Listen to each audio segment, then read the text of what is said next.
Знаете ли, че 1/3 от храната в света се изхвърля?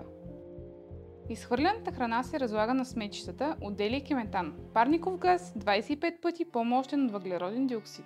Компостирането е решението, превръщайки хранителните отпадъци в ценен тор за растенията. Представяме ви компостърът за храна Kaiser FC500. Безшумен, лесен за използване и ефективен. Добавете хранителни отпадъци – плодове, зеленчуци, сирене, черупки от яйца, кафе от тайка и дори животински протеини. Компостърът смила, изсушава и охлажда съдържанието, намалявайки обема му с 90%. Получавате богат на хранителни вещества тор, идеален за вашите растения.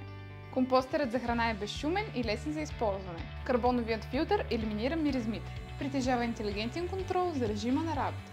Потърсете в търговската мрежа Kaiser FC500 и започнете да компостирате лесно. Не наследяваме земята от нашите деди, а я вземаме назаем от нашите деца. С гаранцията на Агроланд България АД.